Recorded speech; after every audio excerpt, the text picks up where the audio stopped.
10 citations. Thème, langage. 1. Qui n'a pas réfléchi sur le langage, n'a pas vraiment commencé à philosopher. Alain. Cette citation d'Alain met en avant l'importance de la réflexion sur le langage dans le processus de la philosophie. En effet, selon Alain, la véritable réflexion philosophique commence par une analyse approfondie du langage. Il suggère que le langage n'est pas simplement un outil de communication, mais aussi un instrument de pensée et de compréhension du monde qui nous entoure. Ainsi, en réfléchissant sur le langage, on peut commencer à explorer les concepts, les idées et les significations qui sous-tendent nos pensées et nos actions, ouvrant ainsi la voie à une réflexion philosophique plus profonde et plus éclairée. 2. Nous tendons instinctivement à solidifier nos impressions, pour les exprimer par le langage. Henri Bergson.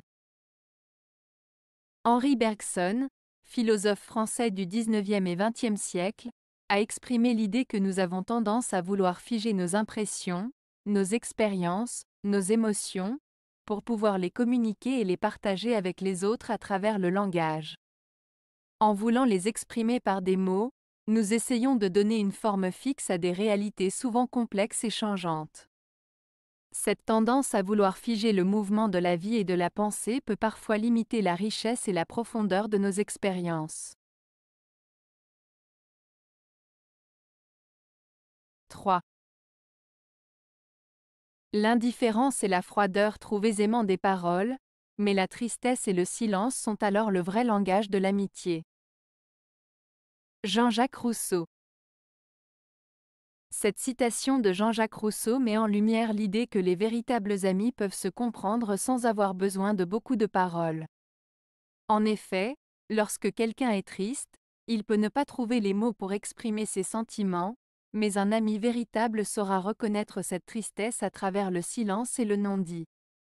Ainsi, selon Rousseau, l'authenticité de l'amitié se révèle souvent dans les moments de silence et de tristesse, bien plus que dans les paroles et les gestes de façade.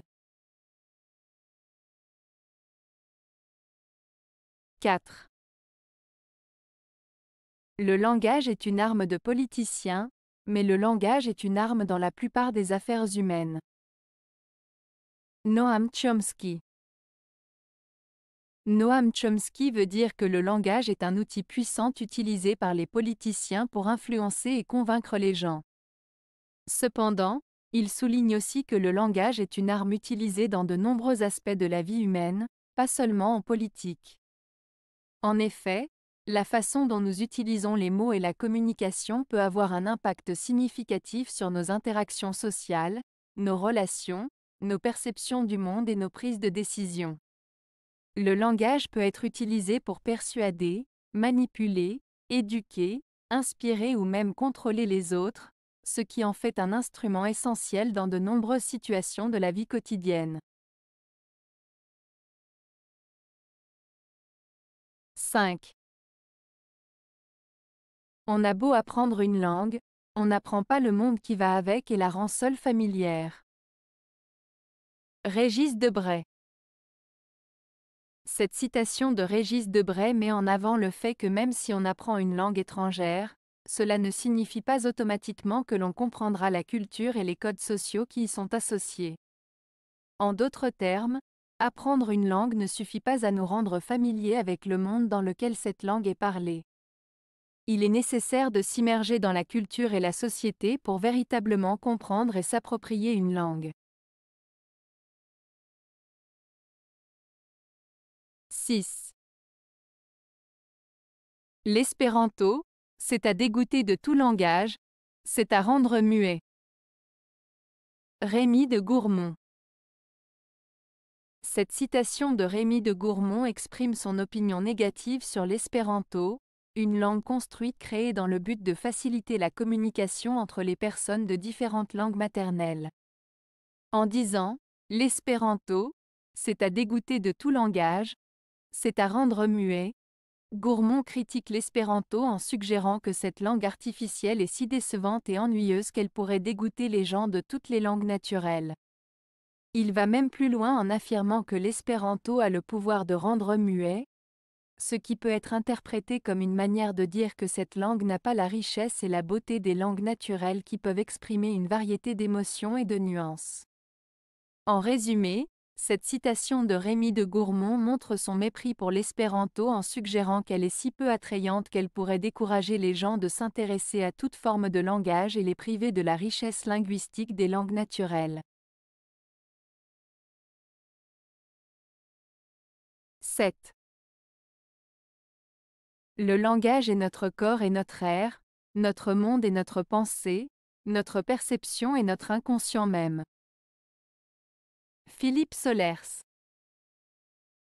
Philippe Solers, écrivain français, exprime ici une idée complexe mais profonde sur le langage. En disant que le langage est notre corps et notre air, il souligne que le langage est essentiel à notre existence, tout comme notre corps est l'air que nous respirons. Le langage est notre moyen de communication et d'expression, il est donc intimement lié à notre être. Ensuite, en affirmant que le langage est notre monde et notre pensée, Solers met en avant le fait que le langage façonne notre perception du monde et influence notre manière de penser. Le langage est un outil puissant qui structure notre réalité et nos pensées. Enfin, en disant que le langage est notre perception et notre inconscient même, Solers suggère que le langage joue un rôle crucial dans la construction de notre perception du monde et qu'il est également lié à notre inconscient, à des aspects de nous-mêmes que nous ne contrôlons pas consciemment. En résumé, Philippe Solers met en avant l'importance fondamentale du langage dans tous les aspects de notre existence, de la communication à la pensée en passant par la perception et l'inconscient. 8. Thomas Mann.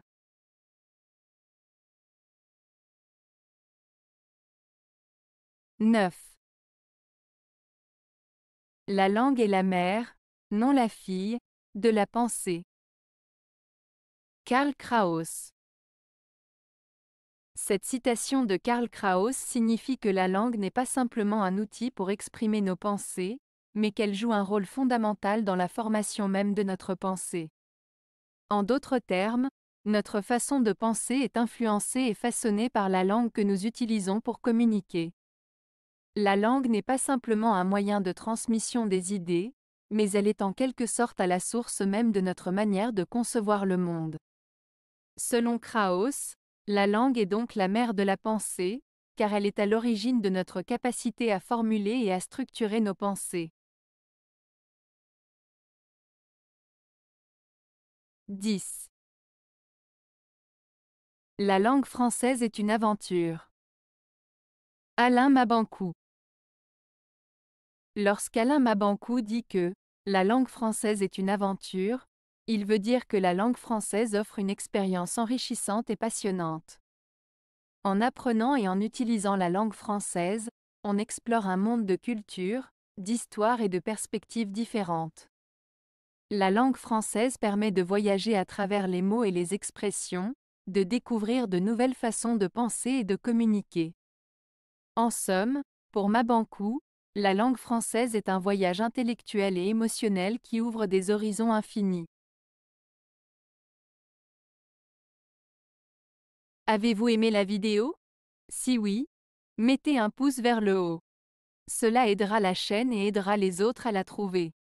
Nous ajoutons plusieurs nouvelles vidéos quotidiennement. Abonnez-vous pour ne rien manquer.